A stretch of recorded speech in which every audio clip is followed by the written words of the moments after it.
कांग्रेस जब सत्ता में आएगी तो पुनः आपसी समन्वय तैयार करेगी और आपसी भाईचारा मजबूत होगा, महंगाई कम की जाएगी, रोजगार दिया जाएगा।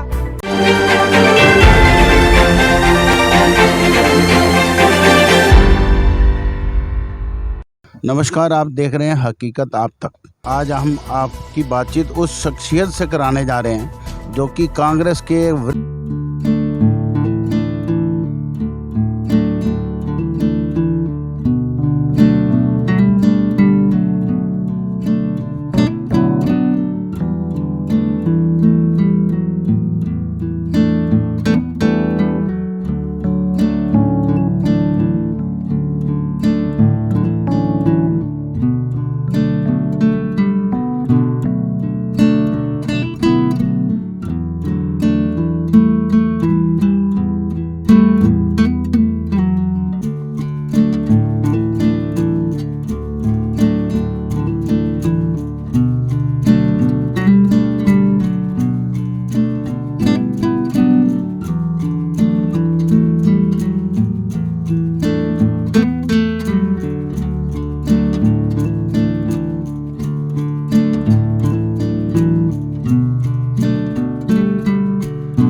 नारायण का जो आंदोलन था वो भटक गया। भटकने के बाद क्या हुआ कि उसमें कई सारे जो है गुंडे मावाली किस्म के लोग जो हैं उसमें आ गए, उत्पाती के लोग आ गए और बड़े बड़े खतरनाक लोग उसमें जो है अपराधी किस्म के लोग आ गए। उसी अपराधी किस्म में लालू यादव का उदय हुआ। उस समय नीतीश कुमार भी अपराधी के गिनती में आते थे, रामविलास थे और कई सारे इसको नाम थे अपराधी और नाम दिया आंदोलनकारी।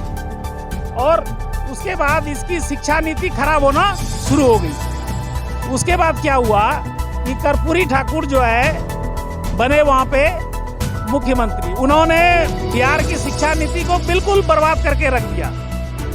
कर्पूरी ठाकुर के बाद और सारे जब आए और ये लालू यादव जो आया, चरवाहा विद्यालय और ये सब विद्यालय के नाम पे सिर्फ पैसे की घोटालेबाजी की।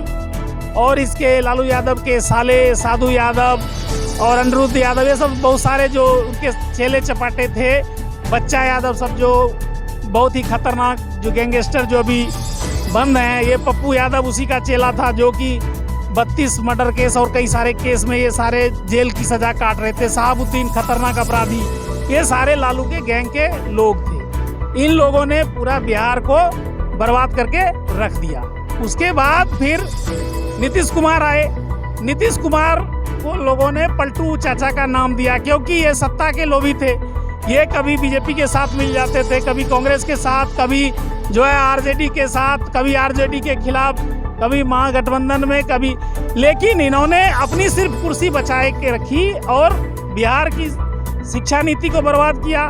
आज वहाँ पे शिक्षा नीति कॉन्ट्रैक्ट पे चल रहा है।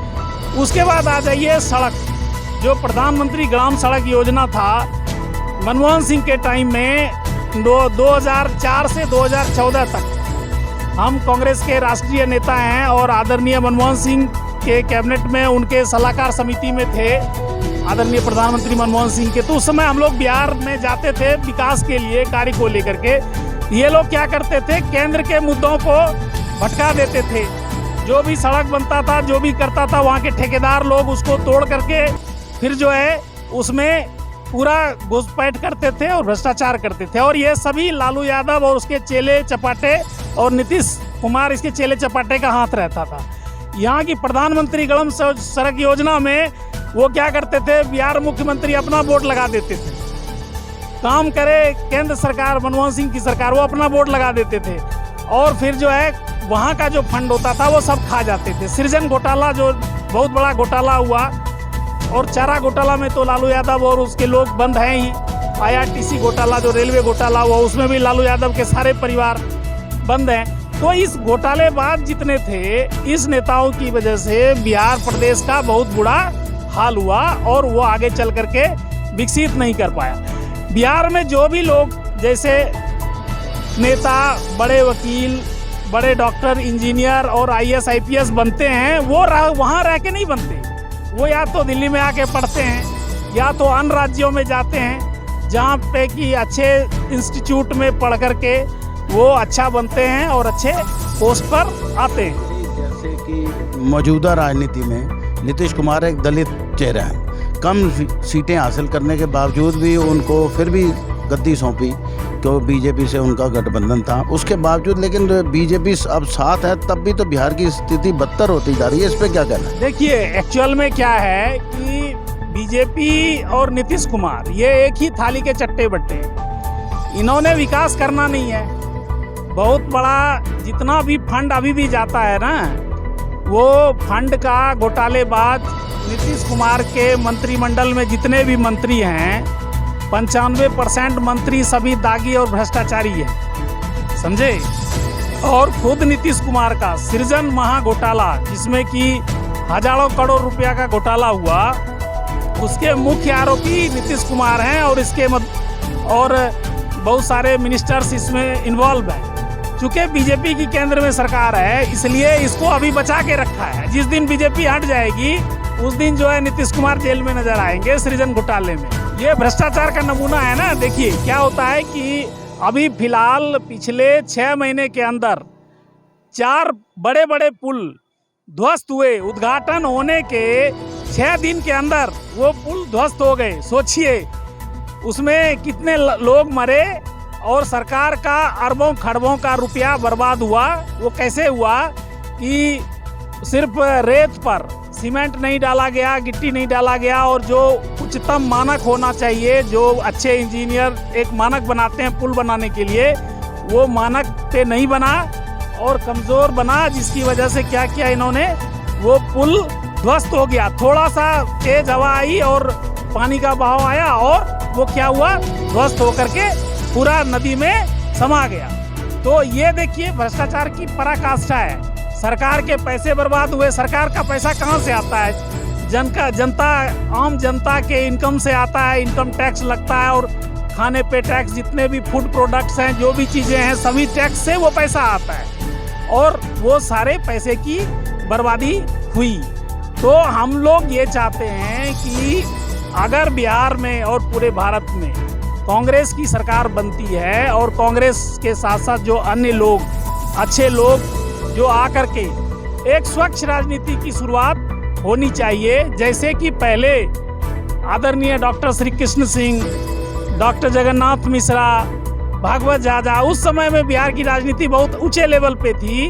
और उसी तरह भारत में भी पंडित जवाहरलाल नेहरू, लाल बहादुर शास्त्री, इंदिरा गांधी, राजीव गांधी और हाल तक फिलहाल तक मनमोहन सिंह जी जो विकास की रास्ते पे चल रहे थे, वैसा फिर पुनः अगर कांग्रेस सत्ता में आती है, चाहे बिहार में 2025 में विधानसभा चुनाव है और पूरे भारत में लोकसभा चुनाव 2024 में है, तो हम लोग जो आंदोलन अभी चला रहे हैं, जनसंपर्क आंदोलन जो चला रहे हैं कांग्रेस के तरफ से, पूरे भारत जोड़ो आंदोलन, जनसंपर्क आंदोलन, उसमें कांग्रेस की नीतियों को आगे बढ़ाने के लिए कार्य करेंगे। और खास करके बिहार, चूँकि हम बिहार से आते हैं और दिल्ली और पूरे ऑल ओवर इंडिया की राजनीति करते हैं, सुप्रीम कोर्ट के वकील हैं और आदरणीय राहुल गांधी और माननीय अध्यक्षा सोनिया गांधी जी के टीम में काम करते हैं, तो हम देख रहे हैं कि खास करके हमारे राज्य बिहार और पूरे भारत देश में जो ये घोटालेबाजी हो रहा है, और ये जो नीतीश कुमार जिसका नाम लोगों ने रखा है पलटू राम का मतलब इस सत्ता के भूख के कारण ये क्या करते हैं, कभी जाकर के लालू यादव को गाली देते हैं और कभी लालू यादव के गोद में जाके बैठ जाते हैं और सरकार बना लेते हैं, कभी क्या करते हैं कि बीजेपी से मिल जाते हैं। मतलब इनके एमएलए की संख्या इतनी भी नहीं है कि ये आगे कई मिनिस्टर दे सकते हैं। ये 3rd नंबर की पार्टी है। और आप कांग्रेस के सीनियर लीडर हो,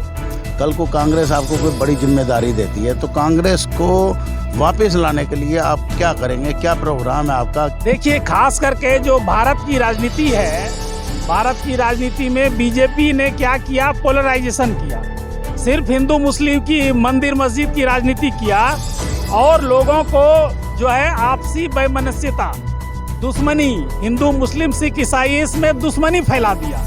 हमारा देश जो है एक समय सोने की चिड़िया कहा जाता था और आपसी भाईचारा जो हमारे देश का, जो पूरे विश्व वसुधैव कुटुंबकम की बात होती है, पूरा विश्व जो है हमारा एक जैसा है, बंधु बांधव की बात होती है, लेकिन यहाँ पे दुश्मनी फैला रहा है, जिससे क्या हो रहा है, विकास का कोई कार्य नहीं हो रहा। सिर्फ वोट पाने के लिए, सत्ता पाने के लिए बीजेपी ऐसा कार्य करती। कांग्रेस जब सत्ता में आएगी तो पुनः आपसी समन्वय तैयार करेगी और आपसी भाईचारा मजबूत होगा, महंगाई कम की जाएगी, रोजगार दिया जाएगा और ये जो इतना भ्रष्टाचार हो रहा है उस भ्रष्टाचार पे लगाम लगाया जाएगा और कांग्रेस जो है युवा को आगे बढ़ाएगी, यंग लीडरशिप, जैसे कि आदरणीय राहुल गांधी जी ने हमको आगे ऑल ओवर इंडिया लेवल पे आगे बढ़ाया है और भी कई युवाओं को अलग अलग राज्यों से ला रहे हैं। तो कांग्रेस की नीति है कि आगे कैसे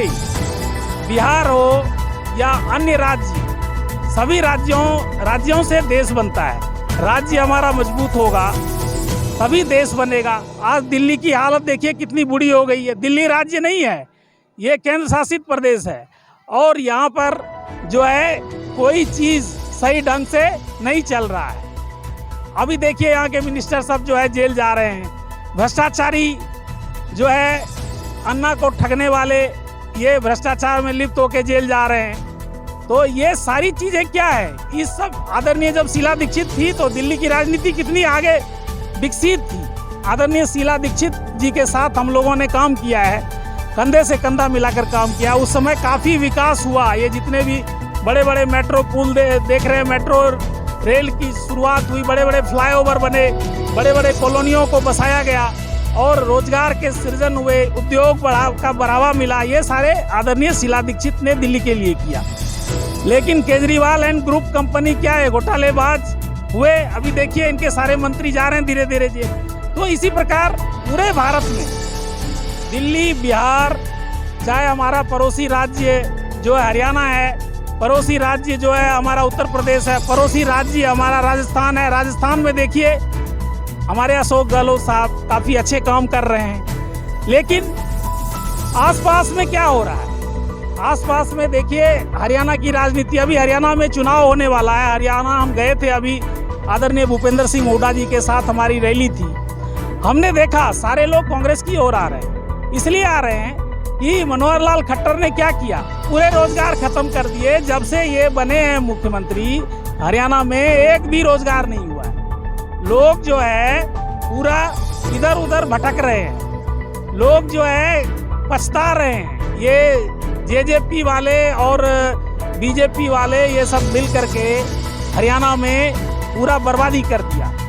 इसलिए वहाँ पे विकास नहीं। तो पूरे राज्यों में, पूरे राज्य, हमारे पड़ोसी राज्य, हमारा बिहार राज्य और केंद्र शासित प्रदेश दिल्ली जो राष्ट्रीय राजधानी है, लेकर के सभी जगह पूरा भ्रष्टाचार का बोलबाला है। कांग्रेस की सरकार आएगी तब जाकर के ढंग से जो असली मुद्दे हैं, विकास के मुद्दे, रोजगार के मुद्दे, इन सब पे अच्छे ढंग से कार्य होगा। और कांग्रेस को मजबूत करने के लिए हम चारों तरफ से संघर्ष शुरू किए हैं और अभी आने वाले अगले महीने में पूरे भारत जनसंपर्क अभियान कांग्रेस का शुरू होगा। ये थे हमारे साथ सीनियर एडवोकेट सुप्रीम कोर्ट के संजीव कुमार सिंह, कांग्रेस के वरिष्ठ नेता। उनका कहना है कि कांग्रेस से ही देश चलेगा, कांग्रेस को लाना पड़ेगा।